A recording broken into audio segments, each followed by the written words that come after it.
Okay, what chapter? Chapter 34, right? So let me just call out. It's not just that chapter 34 is traumatic for us as 21st century Westerners and that somehow it was normalized for the ancient Israelites. It wasn't. This is something that was very disturbing to the original reader. And so it's a shared experience that we have with the ancient Israelites to read these stories and to be, disoriented, to be made very uncomfortable. And so why is it included? It's not only included because it actually happened. I mean, obviously, the claim is that it did actually happen. But lots of things actually happened in the lives of Abraham, Isaac, and Jacob that are not included. They lived long lives. There were lots of crazy things that likely happened. But they're included for the generation of wisdom and instruction for us in the way that the stories are worded. And so that's what we're going to try to at least get some out of. This is lifetime reflection material. So if you're reading this at first time, you're going to get some things out of it. It's the 101st time, you get even more out of it. It's the way it's been designed. But hopefully I'm going to guide you along here. How are we going to get through 3 chapters and still have time for questions? Well, we're mostly going to summarize chapter 36. So let's dive right in. Now, Dinah, the daughter of Leah, whom she had borne to Yaakov, went out to visit the daughters of the land. And when Shechem, the son of Hamor, the Hivite, the prince of the land, saw her, he took her, lay with her, and anad her, which I think is well translated, raped.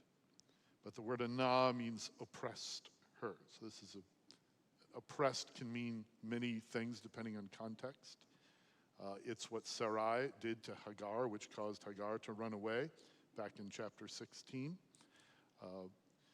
And that wasn't rape, but it was oppression. In this instant, when you connect it with him laying with her, I think rape is appropriate. But the idea here is oppression. You get this? So does that sound familiar? Saw, took, and then either ate or laid with, or is that progression something that we have seen over and over and over again in Genesis as a design? Yes, I'm asking a question, but the answer is yes. Yes, it is. Yes, it is. Beginning on page 3, when Eve, not yet named Eve, but when the woman saw and took and then ate and shared. So this, it's what David did on the rooftop, right? He saw Bathsheba, he took and laid with her. So this is a recurring theme of what happens to us sometimes in our temptation cycle. And this is exactly what Shechem is. He saw somebody that he's not married to, and then he took her and he lay with her, and in this case, it's rape, it's oppression. There's 3 different violations that are occurring here. It's not just a random guy sees a random girl and rapes her, which is bad enough, but there's several levels of violation that are taking place here. On the one hand, it's somebody who's a ruler oppressing somebody who is not a ruler in the land. That's a big deal in Scripture. That's why David's sin was so heinous. Somebody who has power taking advantage of somebody who is not in the ruling class. Also, you have a resident of the land. In fact, he's the prince of the land. He's a citizen of that part of Canaan, right? Who violates an immigrant. If you read the Torah and the prophets, over and over again, you see this constant theme about not oppressing immigrants into the land, because Israel, you, after all, were, slaves in Egypt, and you were foreigners there, so why would you oppress a foreigner in your land? It's against the law. So he's violating this immigrant, which is what Abraham and Sarah did to Hagar. Remember Hagar? Whose name means immigrant. So that's another, really bad thing. And then also, it's a man who is pulling a power play over a woman. A man is violating a woman, which is something that Yahweh predicted would happen in various ways, not just this way, in Genesis chapter 3 as a result of the fail. When the humans failed to trust him and wanted to seek the knowledge of the difference between good and bad on their own terms, in their own way, because after all, the serpent said, right? And one of the things that would happen is now you're going to rule over her, but her desire is going to be over you. That was one of the consequences of the fail. So these three violations are just sparking in the reader's mind as no, this is bad, bad, bad all around. What was Dinah's response to all of this? What were her feelings in all of this? We don't know. The text does not tell us what she said, how she felt, how she reacted. We get nothing of that in the text. Well, why not? Isn't that important? That's exactly the right question. That's exactly the right question. This is one of those instances of intentional ambiguity that's a strategy of the biblical authors to provoke questions like that. In this case, it's also to draw our attention to what's actually happening in the narrative as reflected in the way that it's written, which is she's not considered at all by the male actors in this chapter. They don't think about her. They don't think about her feelings. They don't consider her at all. And it's left to the reader to reflect on if that's good or bad. I think we know where the authors are leading us on that. It's actually a stroke of genius to write it this way. So you say, hey, how come we don't hear more about Dinah and her feelings on this matter? And that's exactly the questions that we could ask these male characters in this story. Verse 3. Now this is talking about Shechem. They're living in the land of Shechem, but Shechem also happens to be the name of this prince. But he, Shechem, was deeply attracted to Dinah, the daughter of Yaakov. And he loved the girl and spoke tenderly to her. So Shechem spoke to his father Hamor, saying, get me this young woman as a wife. So there's a little plot twist. This is not just an oppression physically, but there's also something emotionally going on with this guy. Not only does he want her physically, he wants her emotionally. He wants her for beyond what he did to her.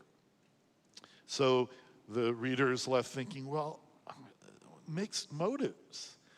It's not evil to fall in love with somebody on the one hand, but this just feels creepy, doesn't it? It felt creepy back then too. Very, very creepy. So here it's multiple facets of his desire for Dinah, this forbidden fruit. So what does he do? He goes to Dad, who's the king of this land, and says, just get her for me. After all, you're the ruler. You've got the power. Just do what needs to be done. Verse 5. Yaakov, this is Dinah's father. Now Yaakov heard that he, this is Shechem, had defiled his daughter Dinah. But, his sons, remember those guys?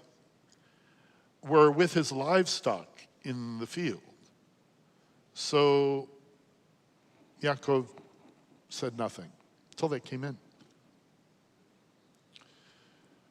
The narrator here, the Moses writing team, is pointing out specifically Yaakov's silence. He is quiet about this. He does nothing. This is, there's an echo of this when in the story we read about Lot offering his daughters to preserve his integrity as a host. There's an echo of this in David when his daughter Tamar was raped by his son Amnon and he did nothing. So this is Yaakov, who is not trying to figure out justice for his daughter. Let's just sit with that. Shechem, on the other hand, he's like, I want to marry this girl. I want this girl as a wife. So what does that mean? It doesn't just mean I want this personally and a happily ever after, but what it means practically in this time is we're going to be joining our families together. These non-Shechemites who have wandered to live next to our land, and us, the Shechemites, we're gonna combine forces through this marriage. After all, he's the prince.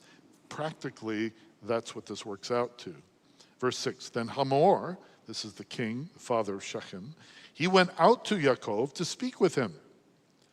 Now the sons of Yaakov came in from the field, what they heard. And the men, these are the sons, were grieved. And they were very angry because he had done a disgraceful thing in Israel by sleeping with Yaakov's daughter. And just in case you were wondering, such a thing ought not to be done. Okay. Hamor wants to come and just deal with dad, father to father, Hamor and Yaakov.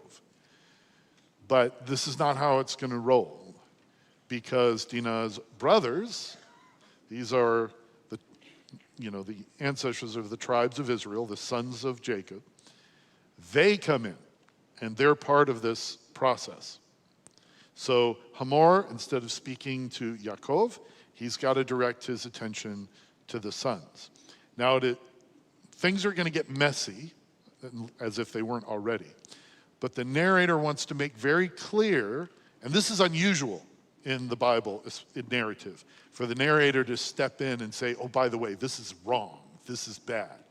Usually they just let things play out as you're reading, and you're supposed to meditate on that and figure it out for yourself.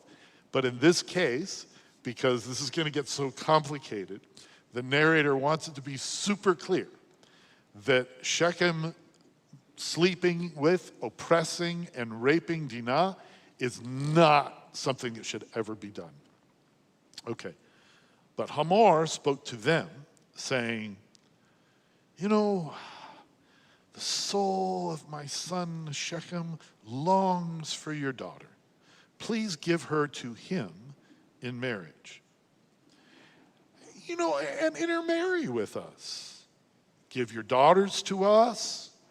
Take our daughters for yourselves, so you will live with us. And the land shall be open to you. Live and trade in it and acquire property in it. And Shechem also said to her father and to her brothers, let me find favor in your sight, and I'll give you whatever you tell me.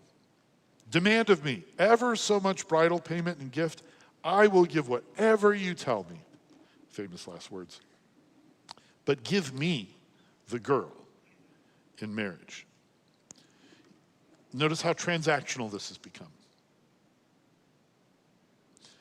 Here is a human being created in the image of God, if we remember what it says in the first page of the Bible, who's being treated in this passage as an object of trade. Shechem and Hamor want to, they've got this rape thing going on, but here we're going to make it good. We're going to make things right. with Yaakov and his sons, and we're going to do that by blending our peoples together. Here's an opportunity for us all to be one big happy family. And, this is, in a sense, Hamor why would he feel the need to make this right in the first place? So, rape in the ancient Near East carries on an additional level of oppression, as if rape itself, psychologically, physically, spiritually, were not enough. It's just like the most horrible thing, practically, that one person can do to another. In ancient times, there was yet another level and layer of oppression added to that. And that's the layer of oppression that comes with marginalizing somebody and taking away something from them that is really, really valuable. Because to take someone's virginity meant a whole different social status in the ancient world, and almost every culture in the ancient world. And essentially, it limited your choices. So Shechem is like, well, I'm the choice then. It only makes sense. Plus, I really want this woman for myself. So we'll just solve that problem right now. Her feelings, again, are not consulted. So the only way that a victim is going to be made whole by the perpetrator is for the perpetrator to give a life for her. And Shechem's thought here is, well, I'll just give my life as the husband. That'll make everything good, right? We're all good. Still very creepy. And this is how Shechem wants to make the situation right. But remember, what underlies all this is his desire, I want this person for myself. Kathleen O'Connor, who writes a brilliant commentary in Genesis, one of a bunch of brilliant commentaries, writes, her plight is tragic, yet sadly the story is not even about her. The violation of Dinah's body is an occasion for her brothers to defend the family's honor and ultimately, we will find, concoct an excuse to take over the land, wealth, and families of the native peoples. Her only reported act is to go out to see the women. That's all we hear about her, volition. After that, she disappears as an agent with no speaking part, nor is there any suggestion that her desires matter to anyone in the story, from her potential husband to her own family. This is a tragedy that the biblical authors want us to reflect upon. Verse 13, but Yaakov's sons answered Shechem and his father Hamor with deceit. Because, he defiled their sister, Dinah. And they said to him, no, sorry, we can't do this thing, can't give our sister to a man who's uncircumcised, for that would be a disgrace to us. So only on this will we consent to you, if you will become like us, in that every male of you will be circumcised. Then we'll give our daughters to you, we'll take your daughters for ourselves, we'll live with you and become one people. But if you do not listen to us to be circumcised, then we will take our daughter and go. So, why was circumcision in the first place brought by Yahweh to Abraham? Yeah, it was a mark of the covenant. It was a mark of the covenant. It was a symbol of grace for something that Abraham and Sarah had done that was not good. It was not good. They had oppressed their Egyptian female slave so that she would bear them a child and not wait on God. They want to just take her for themselves because it seemed good in their eyes. And the part of Abraham's body that was used to do this, God said, okay, for every generation from now on, you need to do this. You need to mark yourselves in this way. And this is a reminder that you don't use that to oppress people. Notice how the sons of Jacob here are taking that thing that's supposed to be a reminder not to oppress people, and they're turning it around. They feel justified because their sister's been oppressed. So if this was not deceitful, you could see the point. But let's keep reading. Verse 18. Now their words seemed reasonable to Hamor and Shechem, Hamor's son. And the young man did not delay to do this because he was delighted with Yaakov's daughter. Now he was more respected than all the household of his father.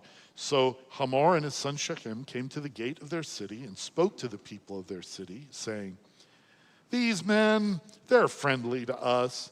Therefore, let them live in the land and trade in it. For behold, the land is large enough for them, and we'll take their daughters in marriage and give our daughters to them. And only on this will the men consent to live with us, to become one people, that every male among us must be circumcised just as they are circumcised. Now, so here's the deal. Will their livestock and their property and all their animals be ours? Let's just consent to them and to live with us. All who went out of the gate of his city listened to Hamor and his son Shechem, and every male was circumcised, all who went out of the gate of the city. So Shechem's goal here is he just wants this shiny new bride. He wants this woman for himself. But he's got to sell this to the people, right? And it's a little bit of a tough sell. All you guys, you know, even if you're 70 years old, here's what you need to do. And so how he sells it to them is he appeals to their greed. He said, eventually all their stuff is going to be our stuff if we do this. So it's to our advantage. Verse 25. So it came about on the third day, this should spark people's thoughts on this third day narratives. What's third day usually? A test of some kind. So it came about on the third day when they were in pain, yes they were, that two of Yaakov's sons, Shimon and Levi in Hebrew, Simeon and Levi, Dinah's brothers, each took his sword, came upon the city undetected, killed every male. They killed Hamor and his son Shechem with the edge of the sword, took Dinah from Shechem's house. Oh, he had taken her already to live there, and they let him. Interesting, huh? And left. And Yaakov's sons came upon those killed and looted the city, because they defiled their sister. And they took their flocks, their herds, their donkeys, and that which was in the city and what was in the field, and they captured and looted all their wealth and all their little ones and their wives, everything that was in the houses. Are you all okay? Is this sitting strange with you? It's supposed to. It's supposed to. So it's the third day. There's a test coming. So are Simeon and Levi going to pass this test? It's the question that we should be asking. So here are these brothers, the second born and the third born. So they're the second eldest and the third eldest. They kill all the men and possibly all the male children, enslave the women and the little girls probably, and then just take all their stuff. The reader is supposed to be asking, wait, I mean, obviously, Yaakov's silence is not good. But this deception and kill everybody and take everyone else as slaves and plunder all this stuff, that doesn't sound right either. And it causes the reader to ask this question. Are they, justice bringers, like the Avengers? Or, are they opportunists who see a chance to use this excuse of the injustice done to their sister for wholesale slaughter and to enrich themselves. When we get to the end of Genesis, I think we're going to see how the blessing that is spoken over all of the sons lenses this, and it's not favorable. It's not favorable.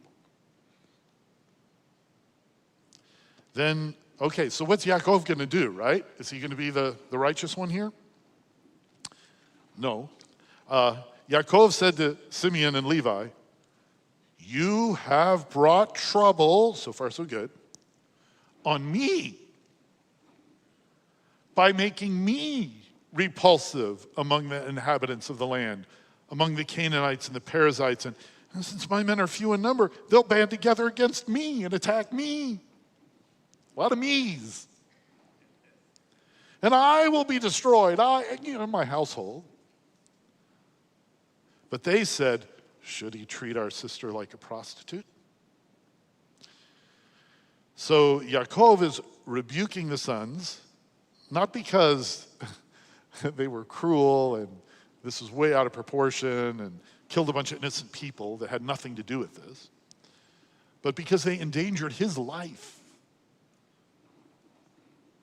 And Simeon and Levi, they're like, yeah, we'll endanger your life and the lives of all our people on the pretext here is defending their sister's honor. But notice how rich they got in the process. And taking all these women for themselves, what does that mean? It means enslavement. So they're taking the oppression and they're multiplying. It doesn't mean necessarily that there's sex slaves or anything like that. We don't know. But they're taking other human beings, killing their spouses, and then ruling over them for themselves. This is next level, not good. So, why do we need to know this? Many reasons. The one I'm going to present to you is that this is one way that the biblical authors are telling us why Simeon and Levi are not suitable to be the chosen line from which Messiah will come. They're not suitable. It doesn't mean they're going to hell, that they can't be redeemed, that God can't forgive them, and all of that. The text doesn't address that at all. But in terms of being the chosen line for the snake crusher that was promised in chapter 3 to come, we're going to find out that's not who the Messiah comes from. Neither one of these, even though they're the second and third oldest. Hey, we still have the first oldest though, right? Reuben? Maybe he's okay. Well, okay, just keep reading. Then God said to Yaakov, get up and go to Bethel. Live there. Make an altar there to God who appeared to you when you fled from your brother Esau. All right, Yaakov's family, they obviously cannot dwell in a peaceable way with the inhabitants of the land, which is provoked by the inhabitants of the land doing something horrible. But contrast this with Abraham and how he dwelt with the inhabitants of the land in peace. How Isaac dwelt with the inhabitants of the land. Sometimes there was problems, but ultimately in peace. This is not happening with Jacob and his sons. So listen, you need to go to, remember that Wi-Fi hotspot of heaven where we met a couple times? Well, you need to go live there. It's like a reset of Yaakov's calling and his election. Verse 2.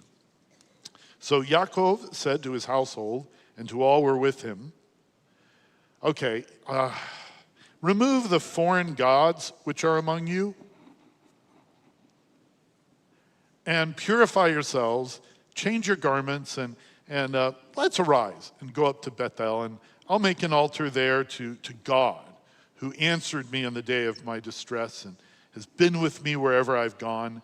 So they gave Yaakov all the foreign gods which they had, and the rings which were in their ears, and Yaakov hid them under the oak which was near Shechem. They had other gods this whole time. Yaakov's family has had these other gods. Yahweh is in the mix, but he's not their only God. You begin to see a problem here?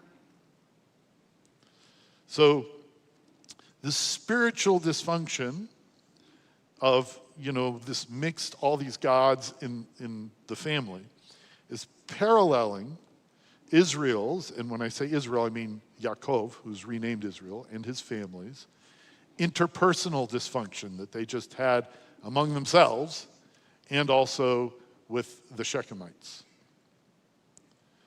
There's a problem with loving God properly. It's mixed. They worship Yahweh, but they also worship all these other gods.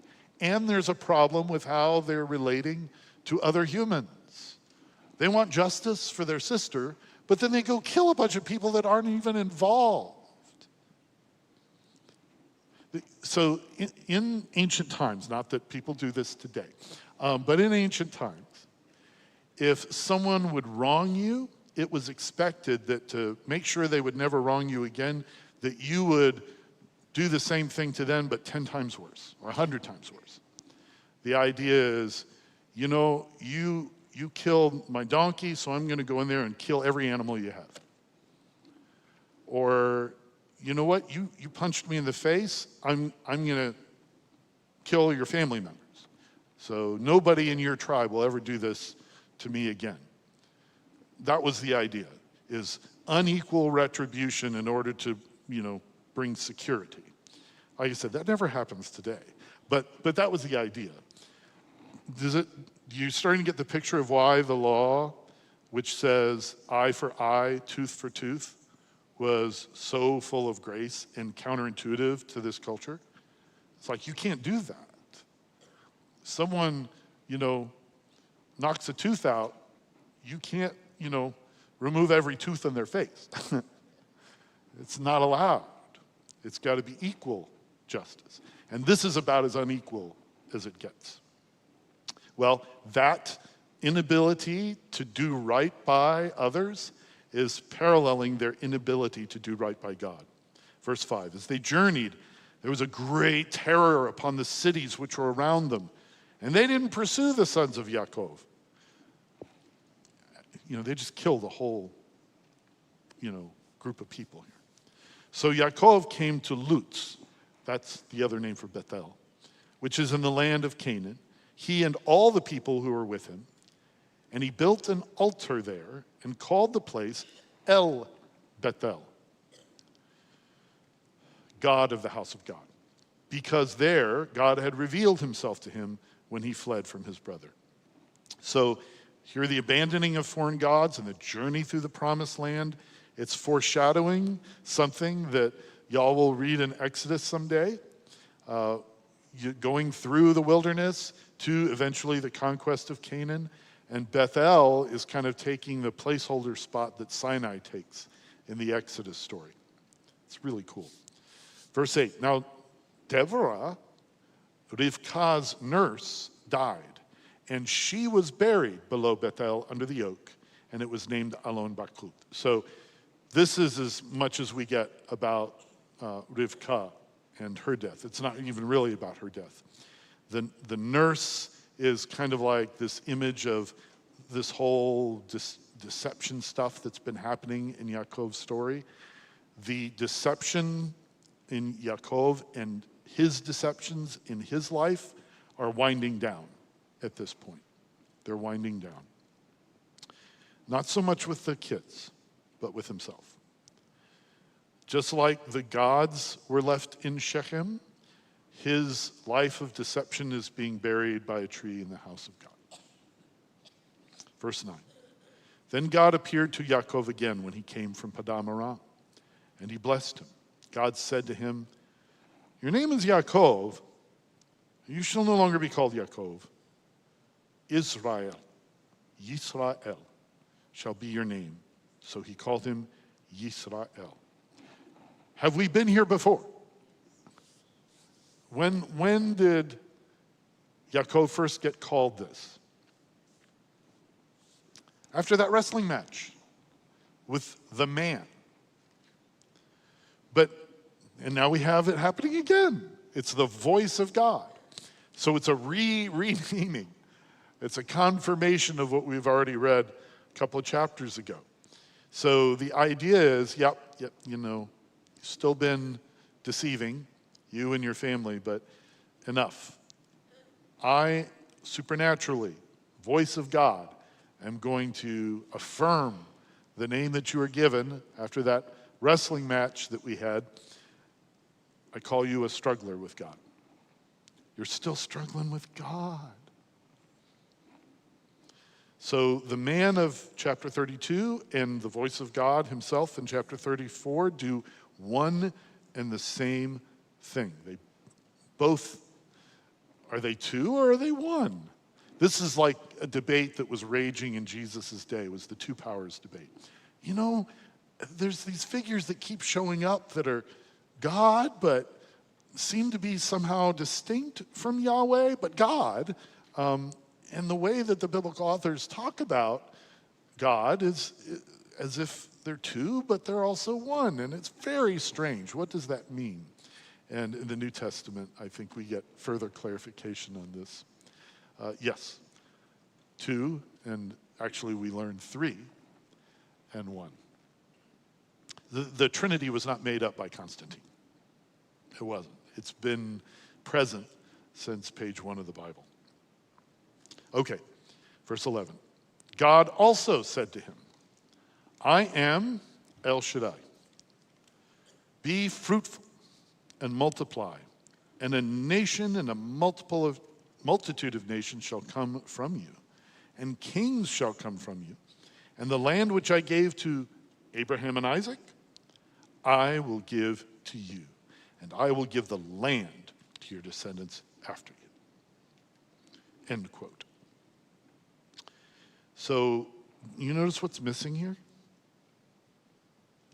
We've had various iterations of this blessing since chapter 12 of Genesis. First to Abraham, then to Isaac, and already to Jacob. But this particular iteration of the blessing is missing a substantial portion. The portion in relationship to other peoples. That's still part of the blessing, but it's not included here because Yaakov has not been fulfilling it. Him and his descendants have not been blessing the families of the earth. This is a clue to how the Moses team wants us to see the story of Yaakov and his sons and the Shechemites. That it was an extremely inappropriate reaction to a horrible injustice. Okay, verse 13. Then God went up from him at the place where he had spoken with him.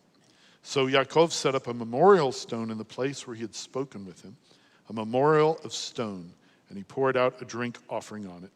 And he also poured out oil on it. And Yaakov named the place where God had spoken with him Beth-el, which he's already named. So it brings together God's original call to Yaakov when he was in the womb, to his first stop at Bethel when he saw God at that ramp. Remember the ladder with people say ladder, but probably really a ramp, in which spiritual beings were going up and down from it, to the moment of his wrestling with God. So in many ways, that segment there is a meditative guide to Yahweh's call to Israel. He knows Israel is far from perfect. But his election stands. He's chosen them. And one day, upon a rock, there's going to be an outpouring, an offering, somewhere that if you're thirsty, you can come to drink. And that place will be called House of God Most High. I think that for sure, that the New Testament authors are looking back on passages like this and saying, yeah, this was foreshadowing the Messiah Jesus. Verse 16, then they journeyed on from Bethel, but when there was still some distance to Ephrath, this is the region around Bethlehem, Rachel began to give birth, and she suffered severe difficulties in her labor. And when she was suffering severe difficulties in her labor, the midwife said to her, "Do not fear, for you have another son." Remember, that was Rachel's big desire. That's why she named Joseph Joseph, which means more. She wanted another son. The midwife knows this. And it came about as her life was departing, her nephesh was departing, for she died, that she named him Ben-Oni, son of my sorrows. But his father, Yaakov, called him Ben-Yamin, son of my right hand. So Rachel died and was buried on the way to Ephrath. That's Bethlehem. And Yaakov set up a memorial stone over her grave. That's the memorial stone of Rachel's grave to this day. Then Israel journeyed on, this is Yaakov's new name, and pitched his tent beyond the tower of Eder. All right, so this is the scene that Jeremiah in Jeremiah 31 references when he talks about the sound of Rachel weeping for her children and is taken up by Matthew in the slaughter of the innocents in Bethlehem. There's an echo that they're grabbing onto here. So whose hand is driving the story here? Is it the hand of Yaakov, or is it the hand of the man who dislocated Yaakov's hip? Are they still wrestling? Death of Rachel is where we get a completion of the primary tribes of Yisrael. Joseph actually splits off into two tribes. But yeah, this is done. So, wow, that was rough. Thank God that the oldest son is a good guy, Reuben. I mean, he's helpful. He found those mandrake fruit for his mom. You know, everything's fine with him, right? Verse 22. And it came about while Israel was living in that land of Bethel, that Reuben went and slept with his father's concubine, Bilhah. And Israel heard about it. So Reuben is the one from the beginning, according to ancient, custom, who should be the one who receives birthright and blessing. But now we have this major disqualifier. He tries to usurp his father by uncovering the nakedness, or uncovering his father's nakedness, really, according to the law, by sleeping with one of his father's concubines, one of the mothers of some of these children that are tribes. And Jacob heard about it, but the text doesn't say if he did anything about it. So we have Reuben doing something similar to what Shechem did to Dinah. And Yaakov responds with no response. He just heard about it. So we've got Reuben disqualified, Simeon disqualified, Levi disqualified from, being the line from which Messiah comes. From whom will the chosen line continue? In a couple of chapters, we're going to find from somebody else who's very messed up. Okay, let's keep going. Now there were 12 sons of Yaakov. The sons of Leah were Reuben, Jacob's firstborn, and then Simeon, Levi, Judah, Issachar, and Zebulun. Sons of Rachel were Joseph and Benjamin. The sons of Bilhah, Rachel's female slave, were Dan and Naphtali. The sons of Zilpah, Leah's female slave, were Gad and Asher. And these were the sons of Jacob who were born to him in Padan Aram. So now we've got a full accounting of all these sons. And Jacob then came to his father Isaac at Mamre, Kiriath Arba, where Abraham and Isaac had resided. The days of Isaac were 180 years. Then Isaac breathed his last and died, was gathered to his people, an old man of ripe age, and his sons Esau and Yaakov buried him. So this whole time, Isaac was alive. All this time. But what's cool here is Esau and Yaakov come together to bury him. They're reconciled. So, by the way, 180 years, does it sound like a long time to you? To an ancient Israelite reading about founders, that's like a ridiculously short amount of time, because all their neighboring countries that had founding stories, their leaders lived thousands or tens of thousands of years, usually tens of thousands of years, according to their histories. So to them, this is a little disorienting in the opposite way. It's like, this is our founder, and it was 180 years? Come on, can't at least be a few thousand? Why is such a short period? So I'm just naming that what bothers us sometimes, we're like, how can somebody live to 180 years? Bothered them the opposite, is that a founding patriarch only living that amount of time, that's so against our culture. All right, Esau took his wives, sons, daughters, household, his livestock, cattle, all his property which he had acquired in the land of Canaan, and went another land away from his brother Yaakov, for their possessions had become too great for them to live together. And the land where they resided could not support them because of their livestock. So Esau lived in the hill country of Seir. Esau is Edom. Edom. That's another like call out directly from the Moses team. Is like, just in case you didn't get it before, Edom, that's Esau. So here's the origin story of those Edomite people that live on Mount Seir. And they're also, remember, an image of the rest of humanity that has not chosen Israel. They're brothers. They're brothers that have had issues. And they're not the ones chosen to bear the Messiah, but they're supposed to be brothers. And the point is that Israel and Gentiles who, are supposed to be siblings, they're estranged from one another. All right, verses 9 through the end. We're not going to read. Take a deep breath. It's like, I was worried about that. We're not going to read it. There's obviously lots of things going on in these genealogies, and we touched on that one of our other Genesis classes. But the question arises, wait a second. Esau and his family, they're not the main characters of the rest of the Bible. We know this.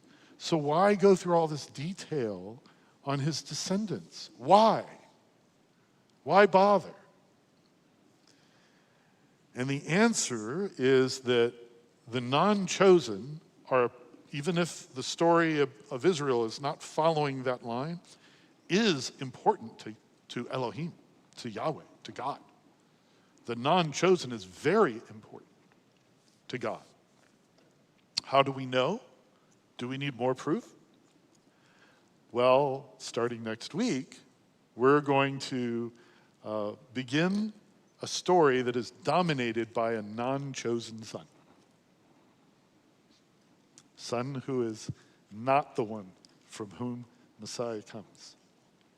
And I think that's why this section ends with Esau, to provoke the reader to consider God's love for someone who is not the elect.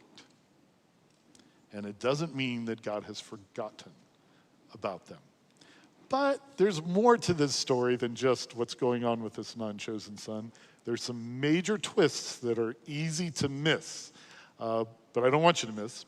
So please come next week, bring your friends. This is the beginning of a new chapter in the story of Israel, and it's one that you've likely heard many times, but probably not the way you're going to hear it. And it's powerful.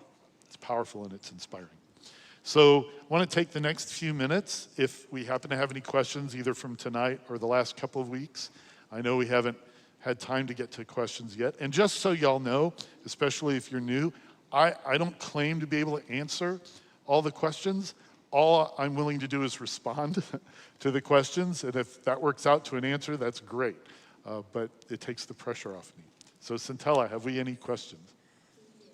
So are there any meanings in the names of the sons, like what we see in Genesis 5? Great question. Great question. Yes. And when we get to the end of this class, we're going to see a poem written that explores the meanings of most of these names. And it's going to be a cool class. So I don't want to spoil it. When Shem took Dinah, did this dishonor her according to the honor culture of that time? Did this act make her his wife? Yeah. Great question. Great question. So, not necessarily did it make her his wife, that act. Not necessarily. It was an act of violence in ancient culture. And it wasn't just violence against her personally, it was also violence to her whole family, including her father, her brothers, her sisters, her mother. Everyone was victimized by this act. So this is why, one of the reasons why Shechem and Hamor felt it necessary to go to the family and try to work something out.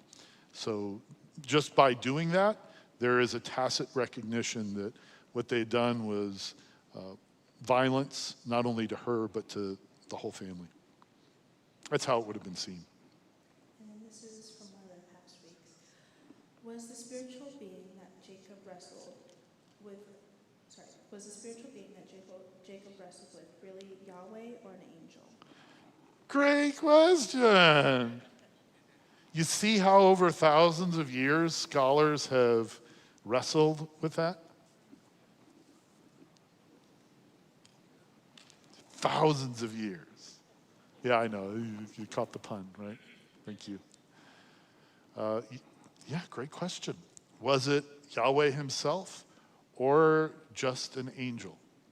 One of the ways to resolve the tension and ambiguity of that scene is to say, well, Jacob may have thought it was God, but in reality it was just an angel, even though it was never called an angel. It was called man. Called a man. But not, so what, that just relieves us of the possibility that God lost a wrestling match. But the whole point, I think, one of about 15 different points of what we just read tonight, with God himself saying, yeah, you're a struggler with God, is to affirm that wrestling match was an image of his lifelong wrestling with God and his lifelong wrestling with other people.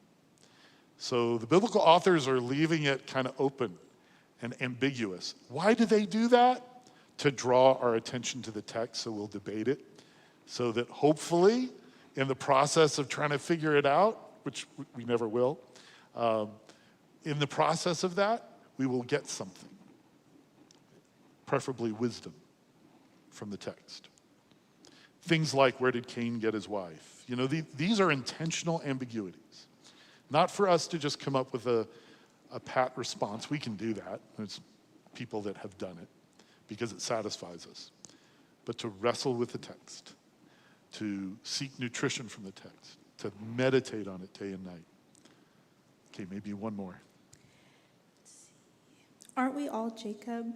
Aren't we struggling accepting God's gift by wanting to rather deserve his free grace and mercy?